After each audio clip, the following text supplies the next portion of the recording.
Alors monter boire un dernier verre, c'est une expression commune, je pense que Hollywood a bien démocratisé. Non, je pense que ça reste quand même une manière élégante de proposer à son partenaire de partager un moment un petit peu plus intime avec lui. J'estime que c'est à la femme de faire cette demande. Ça serait un petit peu cavalier à l'homme, pour l'homme de faire cette demande-là, puisqu'elle est assez explicite quand même.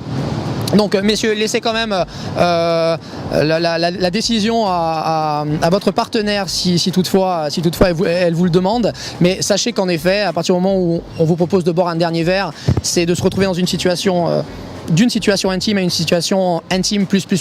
Donc sachez à quoi vous attendre. Boire un dernier verre, c'est probablement inviter à avoir une relation sexuelle. Le contraire m'étonnerait, ou alors c'est que la personne ne maîtrise pas forcément bien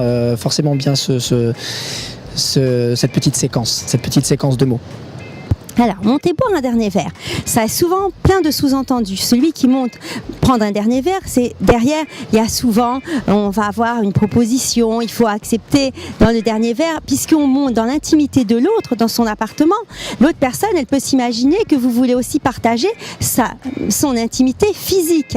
Donc, il faut bien poser des limites. Si vous montez prendre un dernier verre chez quelqu'un, il y a souvent une idée derrière que vous allez accepter plus, puisque vous serez déjà dans l'intérieur, vous aurez plus de mal à vous échapper, vous serez dans le lieu, dans l'antre de la personne.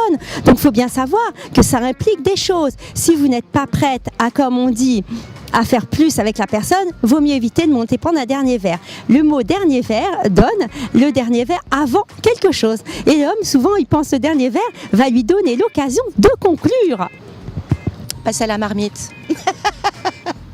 Donc vous aurez compris, les attentions sont certes bonnes, hein, proposer un verre, une petite coupe de champagne, c'est toujours sympa, mais ça veut dire que derrière, plus si affinité. Donc madame, si vous acceptez de boire un dernier verre, vous savez à quoi vous vous engagez derrière. Donc si nous sommes au premier rendez-vous, j'ai dit non, on ne passe pas la casserole tout de suite, on fait attendre, on se fait désirer. Donc déclinez l'invitation, vous avez un rendez-vous, une réunion importante le lendemain matin, vous devez être fraîche comme une rose, et vous aurez tout loisir de boire un autre verre un autre soir. Alors, parfois, il n'y a pas d'équivoque. Monter, boire un dernier verre, c'est prolonger l'intimité du moment. C'est souvent assimilé à une nuit d'amour éventuelle, voire une nuit de sexe, souvent. Alors là, il faut aussi faire ce qu'on ressent. Est-ce que l'on a envie tout de suite de succomber à l'amour physique? Est-ce qu'il n'est pas mieux peut-être de laisser un peu le désir monter, surtout quand on ne connaît pas la personne et qu'on ne connaît pas bien ses intentions? Est-ce qu'on a envie tout simplement